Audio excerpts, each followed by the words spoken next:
Well, I first became involved with mountain rescue here in North Wales in 1975, having met a few of the younger team members in the pub one night.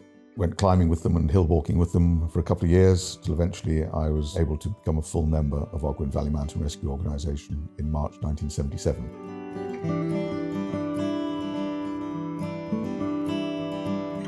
I spend a lot of time in the mountains for work, taking people out in the hills, teaching them climbing and scrambling.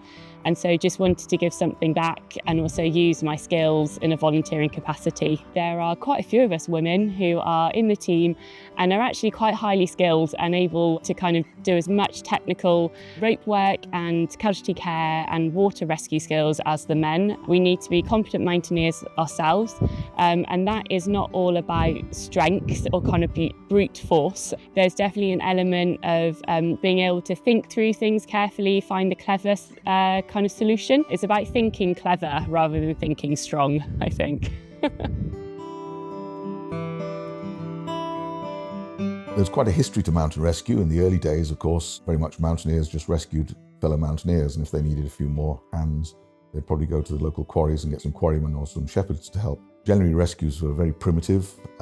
There was no specialist equipment, and it was only really between the wars, when more and more people had access to the great outdoors, there were more rescues happening, and the climbing clubs got together to actually formalise equipment and mountain rescue posts where this equipment was based.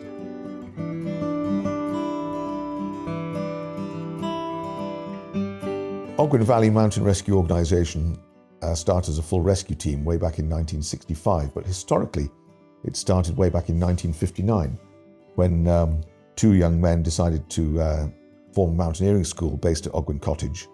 And then, having a mountain school there, they had instructors, so they actually formed the mountain rescue team.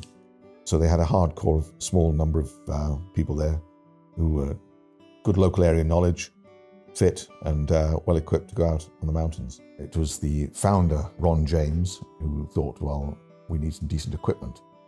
What do they do in the Alps? And he went out to the Alps and brought back some of their rescue equipment. There wasn't a guidebook for it. He was looking at various techniques, and they were experimenting with stretchers and stretcher carrying. That's a legacy which has been passed on down the years of this innovation and inspiration. Here we are way back in 1967 doing a stretcher lower on the cliffs at Trwy, using some of the stuff which was brought from Austria, because there wasn't much in the way of mountain rescue equipment in the UK. So that's a typical sign of the innovation and inspiration from the early days of the team.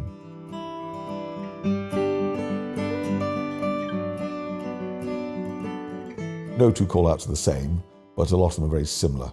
We get a lot of crag-fast people in all weathers, whether it's bad weather, mist has come down, or they're just lost. Some big rescues that I can remember, when we've been out 13 hours overnight on a 1,000-foot high cliff to get people off with injuries. Another rescue when the yellow helicopter came in to rescue one of our casualties in full winter conditions, and off he flew, and we're chatting to each other and saying, well, that was a good rescue, successful rescue.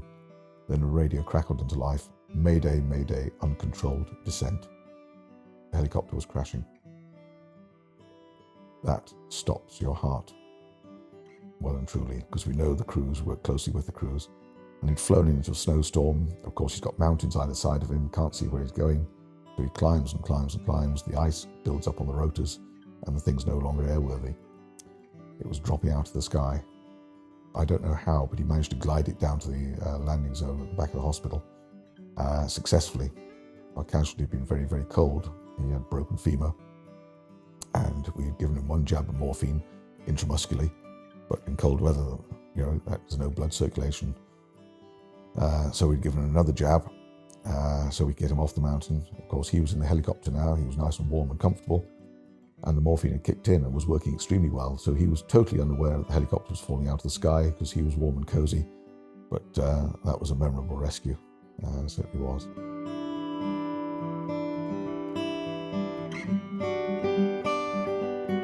We were called to two young hill walkers on the top of Trwy who were caught out by the winter conditions. What had happened that day was that there was cloud to halfway down Trwy and the lower half was clear of snow, but what you couldn't see that was up in the cloud, there was actually quite a lot of snow. They had a group shelter, they had extra food and drink, they had extra clothes, and they just hunkered down in a little gap for us to come and get them.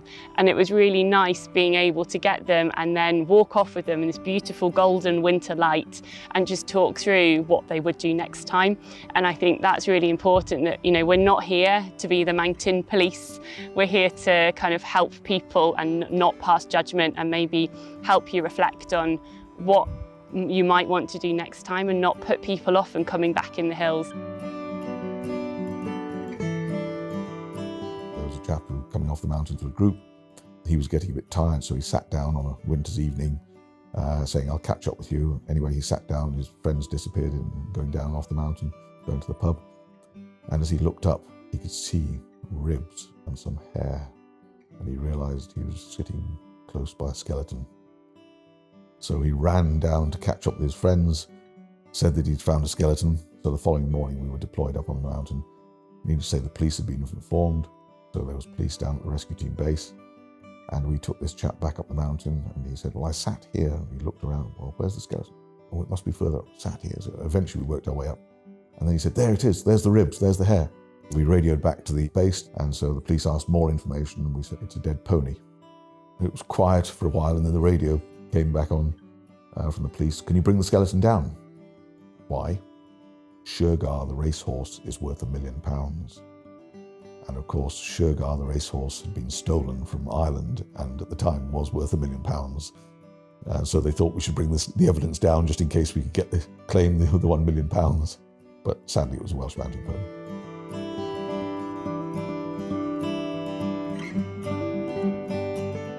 There is a group of people who love the mountains and are willing to go out and get other people who love the mountains in whatever weather and whatever conditions. I say to our trainees and our visitors to the rescue team base, I say, when you leave the tarmac road of the A5 and drive the 200 metres up to our base, nearly all that you see and all that you touch is arranged by volunteers in their free time.